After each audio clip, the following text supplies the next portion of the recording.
I just want to start out by thanking the Xavier administration for the atmosphere they created with the whiteout. I mean, it was as electric of an atmosphere as I've ever coached in. I want to especially thank our students, some of which camped out the entire day in sub-freezing weather to come out and really excited that our kids and proud of our kids that they were able to pull out a game against a very, very well-coached and disciplined and good team in Butler. Really thought the game was ugly for a while on both ends of the floor. Nobody could score. As long as we score more points, it could be 2-0. I don't care. Questions? In the first half especially, you guys were able to do things you were trying to do for the last few games, from hit the crush offensive boards, rebound in general, score in transition. What do you think that the difference was today? Was it the big atmosphere? Was it Butler? Was it something else? Well, I think number one, we're trying to improve as a team. You can take all the all the added incentive of losing to those guys for the last couple of years. You can take the atmosphere, you can put all that aside, and I think that we really spent the last 8 days examining what we need to do to improve on both ends of the floor. And our kids recognize that, that they're winners. They've been on winning teams, and I think that was the exciting part to see as a coach. That we're getting better. We're getting better. We beat a really good team. But again, I think as far as the offensive rebounds, the hustle plays, certainly losing to a team 2 years in a row can incentivize you. On the last play, had the ball knocked out of bounds and then thrown back in, and then Mark was fouled with the free throw line to shoot. What play did you have set up, and who was going to take the final shot?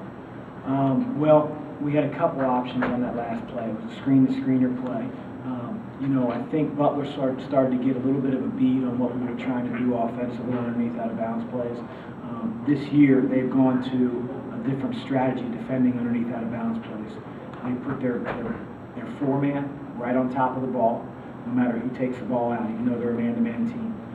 They deny passes, and really a little bit of what Ohio State and Tennessee do. So it sort of takes away from the man-to-man plays that you want to run. We put in a couple wrinkles. We got a couple good looks out of it. But again, you run 6 to 8 underneath out-of-bounds plays in the course of the game. They start to adjust. So we went with a play that we run no matter what defense that you run. So we had a couple options. We had Jamel coming off of the back screen. We had Mark coming off of a pin in, and we had Kenny trying to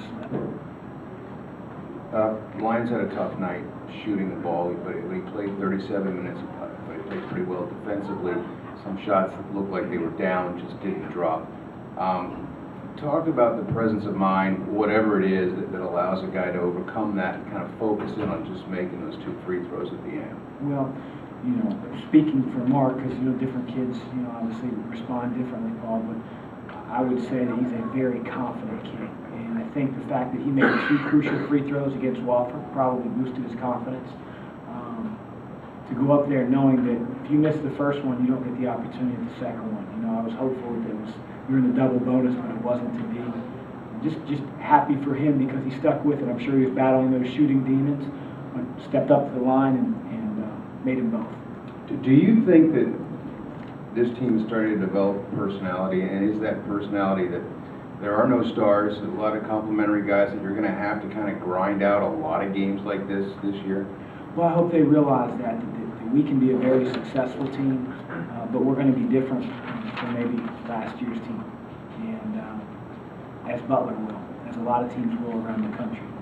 And I think if they understand through the way the game was played out tonight, if they understand what made us successful, then we'll continue to be that team and continue to form that identity. Yes. Marlon Norad is obviously, a lead defender in the country, but what would you see him doing against 2 tonight to be more effective? Well, he's really tenacious. I mean, he is a kid that really prides himself on the defensive end. He's been matched up with some of the most talented offensive players in the country. I mean, go back to the tournament last year. That's his calling card. And 2 won't be the first player to have a tough game offensively. But credit to maybe average, and that's probably the wrong word because it's such a high-level game, as average of an offensive night as he had. Boy, on the other end, he was a superstar. I mean, he defended Sheldon Mack. Sheldon Mack, ended up with 15, but 8 of those were from the foul line. I mean, great job by two. Can you just talk about the defense as a whole? I mean, like Mack had 11 in the first half, only finishes with 15, only 4 points in the second half, and Howard really isn't a factor other than the couple threes that he hit. Just the defense all on the floor. Was it just a thing where the guys were buying in and hustling all night long? Well, we were certainly playing with a lot of hustle. I knew our guys were ready to play, but the first 3 minutes of the game, Butler came out like we were back at Hinkle a year ago. But I really thought our kids were ready to play. And I know they were hungry. And it was just it was exciting to see that on the offensive end, while we struggled, it never affected our defensive effort.